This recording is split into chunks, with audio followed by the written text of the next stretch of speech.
বন্ধুরা, এই দিন একবার হলো কার্তিক ব্রত বা শ্রী শ্রী সত্যনারায়ণ ব্রত পাঠ অথবা শ্রবণ করবেন। শুরু করছি শ্রী শ্রী সত্যনারায়ণ ব্রত বা কার্তিক ব্রত। রাধে রাধে, জয় শ্রীকৃষ্ণ। ব্রত কথা। একদিন ধর্মতা বসুদেব দেবর্ষি নারদকে বিনীতভাবে জিজ্ঞাসা করলেন, হে ঋষিবর, আমার পত্নী দেবকী যেসব পুত্র প্রসব করেছে তাদের সকলকেই দুরাচার কংস হত্যা করেছে। এখন কি করলে আমাদের পুত্র দীর্ঘায়ু লাভ করবে, দয়া করে তা আমাকে বলুন। দেবর্ষি বলেন, হে বসুদেব, পূর্বকালে সুভগা নামে এক ধর্মনিষ্ঠ ব্রাহ্মণের দক্ষিণা নামে সত্যবাণী ও পতিব্রত এক পত্নী ছিল। তাদের কোনো সন্তানাদি ছিল না। এই দুঃখে একদিন সুভগা গৃহ ত্যাগ করে গভীর বনে যাত্রা করলে তার স্ত্রী দক্ষিণাও তাকে অনুসরণ করল। ব্রাহ্মণ পত্নীসহ সেই বনে ঘুরতে ঘুরতে এক সরোবর তীরে এসে উপস্থিত হয়ে দেখল কয়েকজন নারী সেই স্থানে সমবেত হয়ে ধানের অঙ্কুর দ্বারা শোভিত স্থানে অষ্টদল পদ্ম রচনা করে তার মধ্যে কার্তিকের মূর্তি স্থাপন করে ব্রত করছে। দক্ষিণা তাদের কাছে জিজ্ঞাসা করতে জানতে পারল তারা কার্তিকীয় ব্রত করছে। তখন সেই নারীদের কাছে দক্ষিণা জানতে চাইল যে এই ব্রত করলে কি ফল হয়।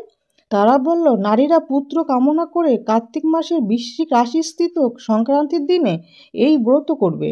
ধানের অঙ্কুরেও শোভিত স্থানে অষ্টদল পদ্ম রচনা করে তার মধ্যে সামর্থ্য অনুযায়ী সোনা, রূপোর, তামার বা মাটির কার্তিকের মূর্তি স্থাপন করে মূর্তির সামনে ঘট স্থাপন করবে। এই ঘটে যথাক্রমে গণেশ, নারায়ণ, ব্রহ্মা, শিব, দুর্গা, লক্ষ্মী, সরস্বতী, লোকপাল, নবগ্রহ এবং ময়ূর ও গরুড়ের পূজা করে যথাবিধি কার্তিকের ধ্যান করবে। তারপর কার্তিকের ষোড়শ প্রচারে পুজো করে লোহার তৈরি খড়গ প্রদান করবে। এইভাবে প্রহারে প্রহারে স্নানাদি পুজো করে ব্রত কথা শুনবে। কার্তিকের পুজো সন্ধ্যার সময় আরম্ভ করে পরের দিন প্রভাতকালে মূর্তি বিসর্জন করতে হয়। এইভাবে 4 বছর পুজো করার পর উদযাপন করতে হয়। উদযাপনের সময় 4খানা ডালা, বস্ত্র, ভোজ্যাদি ও নানান রকমের বস্তু দান করতে হয়। নারীরা এই ব্রত পালন করলে ইহকালে পুত্র আদি নিয়ে সুখে জীবনযাপন করে পরকালে পরম প্রীতি লাভ করে থাকে। কার্তিকের পুজো করলে সন্তানহীনা নারীদের সুস্থ, সবল ও বুদ্ধিমান পুত্র লাভ হয়।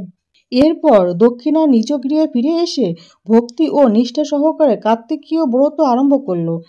এই ব্রতের মাহাত্ম্যে তারা পুত্র পৌত্রাদি লাভ করে সুখে জীবনযাপন করে যথাসময়ে দেহত্যাগ করে বৈকুণ্ঠ যাত্রা করল।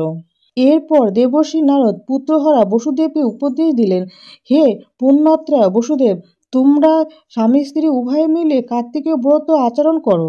তাহলে পরবর্তী যে পুত্র সন্তান জন্মগ্রহণ করবে তিনি দীর্ঘায়ু লাভ করবে, ত্রিজগতের অশেষ কল্যাণ সাধন করবেন।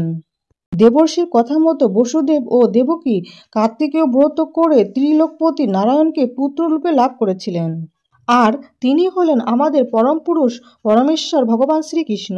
আর এই কার্তিক মাস তার নামেই উৎসর্গ করা হয়, যে কারণে কার্তিক মাসকে বলা হয় দামোদর মাস।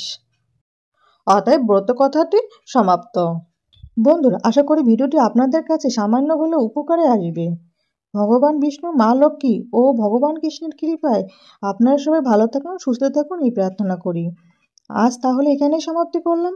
জয় ভগবান কৃষ্ণ, জয় বিষ্ণু, জয় মা লক্ষ্মী। রাধে রাধে।